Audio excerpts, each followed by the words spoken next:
Hey everybody, what's up? It's Mesha. Today I'm going to give you 2 specific tips on talking with your teens about hormones and arousal. It involves gems from these fantastic books. Like, what could these 2 books possibly have in common, right? Right. It's awesome. Stay tuned and I'll tell you all about it.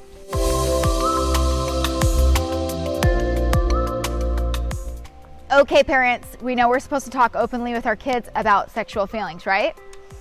Right. But sometimes it's tough, right? And sometimes, even if we want to be open with our kids, like we even think of ourselves as those parents that are open with their kids, we just have like a tough time bringing it up, right? Or maybe when we bring it up, they act weird. And we need a little bit of help to talk to them, to open the door. Okay, so the things that these books bring up are important. They're fantastic, and they're things that your kids need to hear coming out of your mouths. To sum it up, The Giver will bring up a conversation about sexual desire and our ability to control it. The book Think and Grow Rich will help you teach your kids to recognize sexual feelings, sexual energy, and teach them that they have the power to redirect that energy. So let's get right to it. We'll start with The Giver. The Giver is a book that your kids probably have already read. It's required reading in a lot of schools. So it's kind of good for you to know what's going on in this book. In my opinion, it's a must read for kids and adults. And it's even better if you can read this one to your kids. It is chock full of conversations. Plus, just a little PS, the movie for this book, The Giver, is fantastic. Plus, a lot of you have probably seen the movie, so that'll be a good reference as I'm talking to you about some of the things that I'm going to tell you about, even though it's a tiny bit different in the movie. Just a tiny bit of background on the book. The society in the book is one where people don't have choices. They don't have the ability to make choices. When I read this book to my boys, they were 9 and 11. I remember feeling a little hesitation when I started reading chapter 5 to my boys. It starts with the family sitting around the breakfast table and they're recalling their dreams from the night before, and they're talking about that. Jonas is the main character. He's 12 in the book, and he usually doesn't dream. But this particular morning, he shares a very vivid dream with his parents from the night before. He recounts that in his dream, he was in the house of the old. This is a place where they help the elderly bathe, and this is a service that's very familiar to Jonas. But in his dream, he wasn't helping the elderly bathe. He was there with his friend Fiona, a girl. A girl his age. He shares with his parents how in the dream, the room was different, and that he didn't have a smock on as usual. His chest was bare. He describes that in his dream, he was trying to convince Fiona to get into the tub. He forces himself to tell his parents that even though it made him uneasy, he told them, I wanted her to take her clothes off and get into the tub. I wanted to bathe her. I had the sponge in my hand, but she wouldn't. She kept laughing and saying no. Whew! You can see why Jonas hesitated in telling his parents, and how I was hesitant when I was reading this to my own boys. I had no warning of this, but I tried to just keep calmly reading, and as I was calmly and kind of slowly reading, I was trying to read ahead to make sure that it was gonna be okay, like what I was reading to my boys. And I could see that it was probably something that would spark a really great conversation, so I kept going. So back to the book. After Jonas finished telling his parents about the dream, his parents asked him to identify the strongest feeling that he felt in the dream. He explained, the wanting. I knew she wouldn't, and I feel now that she shouldn't, but I wanted it so terribly. I could feel this feeling all the way through me. After Jonas shares his thoughts, his mom explains to him that these feelings were his first stirrings. And in the book, when they feel their first stirrings, they are told it's completely normal. It's just time to start taking the pills. She tells him that the pills will now just be part of his life until he enters the house of the old, and that if he forgets to take the pills, then the dreams will come back. She reassures him by telling him that a lot of the boys his age have already started taking the pills. She thanks him for his dream, and that's that. What the heck, right? I'm sure a lot of us wish that it was that easy. That the birds and the bees talk could just be identifying the feeling, and then here you go, here's a pill. We don't ever have to deal with that again. Not so, not so. I'm sure many of us wish we had access to those same pills and we could just slip them in their breakfast in the morning, right? Just, here you go. You don't have to worry about this. This is a huge deal for kids to learn how to handle and learn how to process, and like trying to do that on their own, especially with everything that they have exposure to in our day, is a tough deal. That's a tough deal. But to put this whole thing in perspective, the people in the book, they don't experience these feelings ever. So it's not just that they're putting them off for their teenagers. They don't experience them ever in their life. They don't ever experience sexual desire or sexual energy. They don't experience the level of being able to express love to each other that way. So the pill isn't something that they just give their teens. It's something that they straight up don't take for all of their lives. They don't have the choice or the freedom to create their life and to feel. Now we have to stop and ask ourselves, really, why are we given sexual desires at such a young age? And it is my opinion that we are given those feelings at such a young age in small doses so that we can learn how to control them. And that we can do this with the guiding hand of a parent, like that we're still within that nest of having parents that will guide us through this. See how important our role is? And sometimes we just skirt it because it's a little uncomfortable.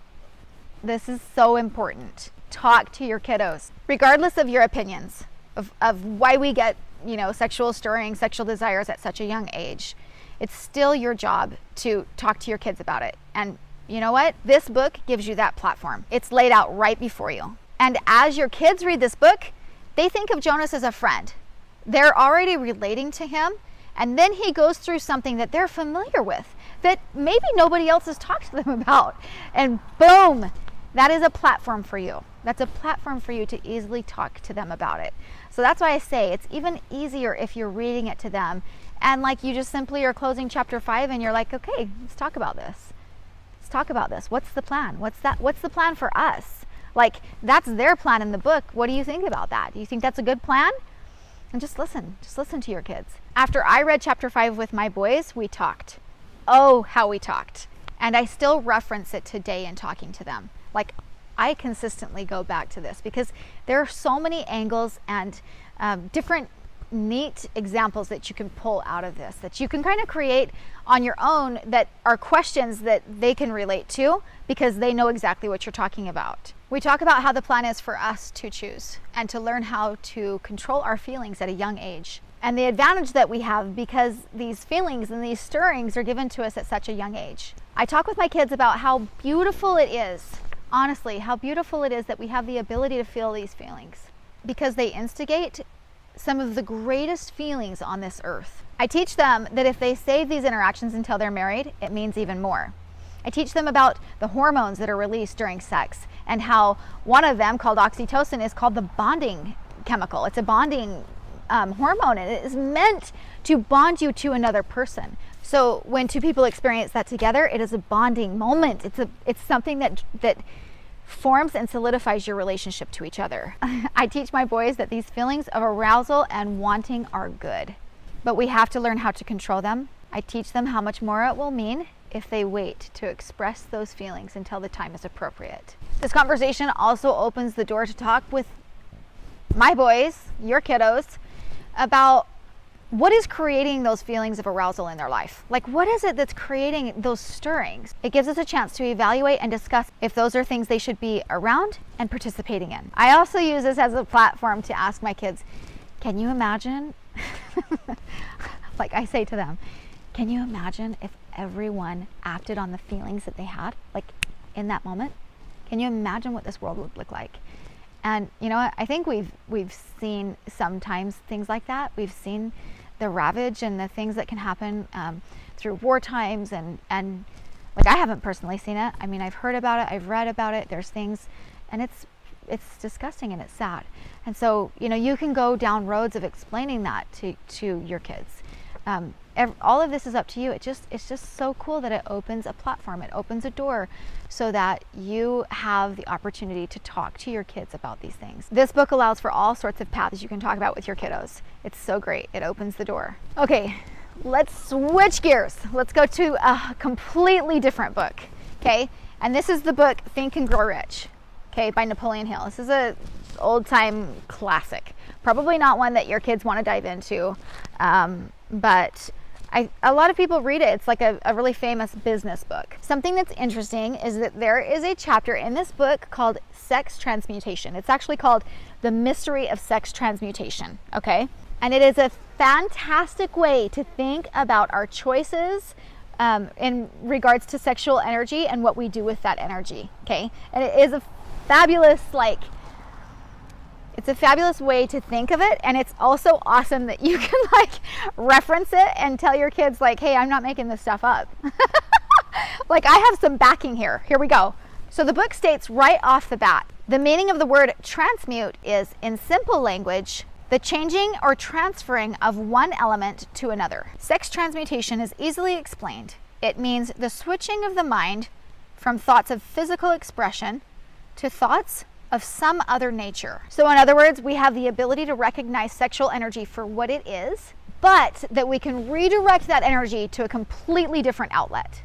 And that the more we do this, the more that it becomes a habit and it allows us control that we need in our lives. The book talks about how this desire, the desire that comes from sexual energy, cannot and should not be submerged or eliminated, but it should be given an outlet through forms of expression that enrich the mind, body, and spirit.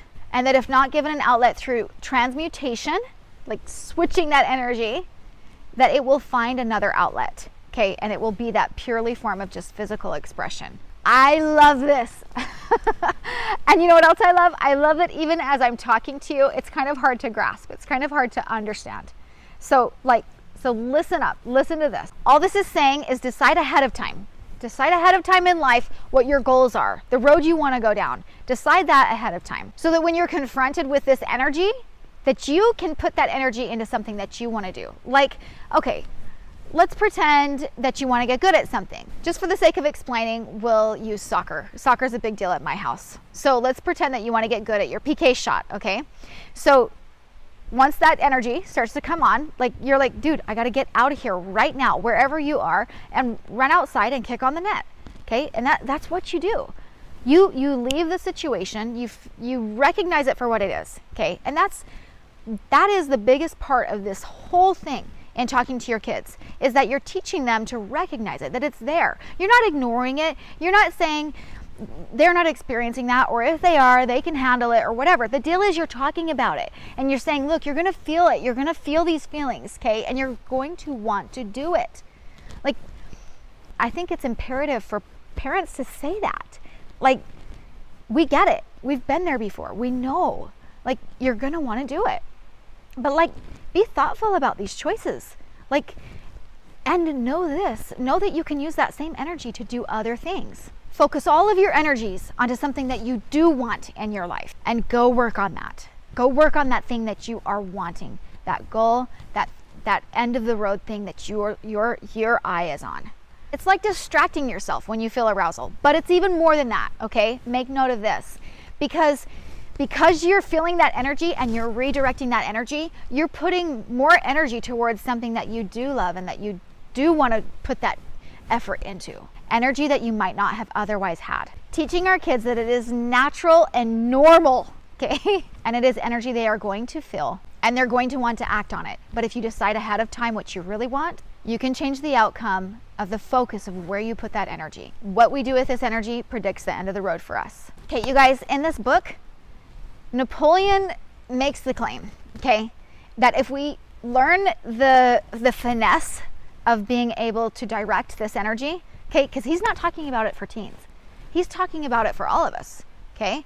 That if we can learn how to channel that energy, that we will become geniuses. He literally makes that claim. He references famous people who accomplished this, okay? And that they recognize the energy that they put in to pull off such great feats came from sexual transmutation, okay? So it's awesome. It's so great to be able to, once again, have that back you. And if you guys want to check it out, go check it out. It's chapter 11 in Think and Grow Rich. The one thing I know is that I have loved both of these concepts for opening doors and helping me explain and talk about sexual energy with my kids. I know the more we talk to our kids, the more often we bring it up, the more natural it becomes, and then they share with us. That's a cool day, right? When they get over this is weird and this is awkward talking to my parents. And you have to have frequency for them to get there. I also know that more than ever, our kiddos are being shown and taught more about sex from inappropriate and disgusting sources. We have to be stronger than those forces in their lives. We, their parents, we have to be stronger than that. We have to find ways to open doors to talk to them about this incredible force. I so hope this helps you talk to your kiddos about this. If you have had any epiphanies, okay, if the light bulb went off in your head, or if this video helped you at all, please, will you just click that thumbs up, click it, and subscribe to my channel so you can learn more about things like this to help you live a life you love. Also, please share your thoughts and your comments about this topic. I would love to know what is going on in your brain as you are listening to this video and as you have kind of like taken a moment to process these thoughts. I know that sometimes, especially if you're one of those parents that is struggling and having a hard time figuring out ways to talk to your kids about this, or maybe you've talked to them but it's not a real open relationship, I know that it can be a tough road. So I applaud you for watching the video and for finding new ways and for trying. We get credit for trying, right? You guys have a great day. Thank you so much for watching. Thank you for being for caring enough to be a force for good in your kids' lives.